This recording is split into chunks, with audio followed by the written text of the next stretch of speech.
What's up guys, it's me Jeremy. Champion reworks and updates have always served to update kits with major issues in them, or to bring new life to a champion, and throughout the years, there's been loads that have taken place. And as we go through the top 10 champion reworks and updates in League of Legends history, we'll be measuring them by how the rework improved the champion's kit, and how good the gameplay update was for them. Anyways, let's get started. At number 10, we have the quite recent Ashe update from patch 5.9. This rework is quite recent, but it did a really good job of giving her some nice tools with increased utility and helping her early laning phase out by a decent amount. The new Ashe has risen as a top tier AD carry pick, and her new kit has a lot of really powerful tools in it. The rework helped a lot of her weaknesses, mainly her early laning and her mana issues, while also not hurting her kit in any real way, so overall she became stronger and a lot more fun to play. At number 9, it's the Sivir update from patch 3.13.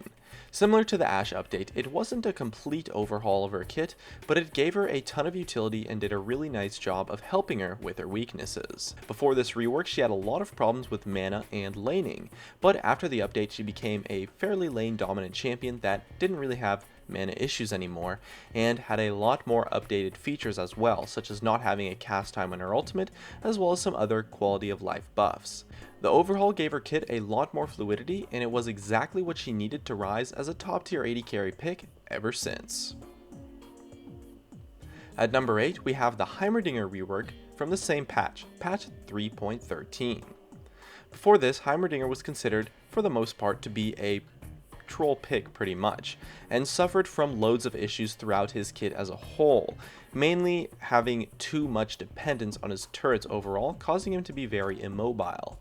The rework gave him burst, more damage, and a lot more utility in his ultimate, and less dependence on his turrets to win fights. Since the rework, he's risen as a fairly powerful solo queue champion that can make good use of zoning by having high range poke and some awesome crowd control too. At number 7, it's the Season 1 Ryze update from patch 1.0.0.111. Although the more recent Ryze rework has proved to be somewhat of a disappointment, it's not the first champion update he's received. Way back in Season 1, Ryze was an AP scaling mage with long cooldowns and average damages, but this update gave him much shorter cooldowns and a spammable kit, as well as mana scaling on his abilities, which allowed him to build tanky and still have tons of damage, and turned him into a powerhouse mage that was a top tier pick for a long time, until he was nerfed repeatedly. And at number 6, we have the Viktor update from patch 4.17. This is another update that is quite recent, and just like the Ashe update, it gave Viktor exactly what he needed to become a fairly strong champion. Now, Viktor's update didn't actually impact his kit too heavily, but the changes to his damaging spells and passive gave him a lot more consistent power, while keeping the strengths of his kit intact. Since then, he's become a fairly popular pick in competitive play, with the utility and area of effect damage that he brings to a team. And then at number 5, we have the Xerath rework from patch 4.2. With a focus on keeping his high range poke style, this rework did a great job of helping his previous problem of having to be completely immobile when casting spells. Although Xerath was okay before this rework, the improved poke and more reliable crowd control, as well as the awesome finisher of his new ultimate, made Xerath a cool and strong champion, and he's been the prime poke mid laner ever since. Next up at number 4, we have the Karma rework from patch 3.05. Before this rework, similar to Heimerdanger, Karma was considered a fairly troll pick, but with a complete overhaul of her kit with the focus of being a high utility mid-game mage, Karma became quite a decent champion. Before, it wasn't so much that her kit had a few problems, but rather that the problem was her kit as a whole being extremely weak. She was given crowd control and a lot of utility and damage in her kit as a whole with the rework, which was a big improvement over her previously lackluster kit, and overall has had quite some success since as a champion.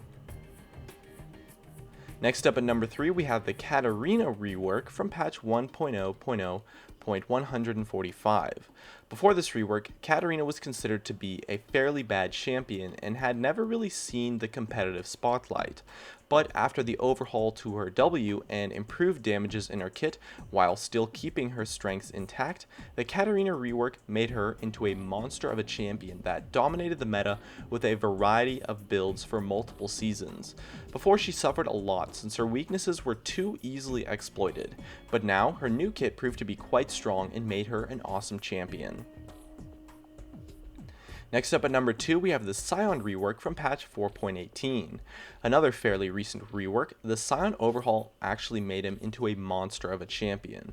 Before, Sion had a terrible time finding a role to fit into a team due to a weak kit and awkward scaling with his abilities. But with the focus on making him a high utility tank, Sion became pretty much the best top laner in the game for quite some time until he received multiple nerfs after. His kit became fluid and super fun to use, and he felt a lot like a strong tank force in the game. The rework gave his gameplay purpose, and that's what really made his rework shine amongst the others. And at number 1, we have the Evelynn rework from patch 1.0.143. Before this rework, Evelynn was arguably the weakest champion the game has ever seen. She had no utility, no damage, and no tankiness, and really nothing going for her after she received what was arguably the biggest nerf of all time about a year before this rework. However, with the update, she became a crazy powerful mage that was one of the most dominant picks for a long time, and still remains in the meta to this day as a powerful champion. They kept her stealth element, which was her only strength, and gave her great scaling, tons of damage, and a strong assassination mage playstyle. Riot took one of the weakest champions ever and turned her into an awesome powerhouse of a champion that was super fun to play, and has allowed her to be very successful for a long time. Hey guys, it's me, Jeremy. Thanks for watching my video. If you enjoyed it, definitely make sure to hit that like button so I can tell, as well as you can check me out on Facebook and Twitter at Gaming Curios. And check me out on Twitch too, I do weekly streams. And if you really enjoyed the video, make sure to subscribe, as well as you can check out some of my other content up above. Anyways, that's going to be it. Thank you so much for watching, and of course, I'll see you guys next time.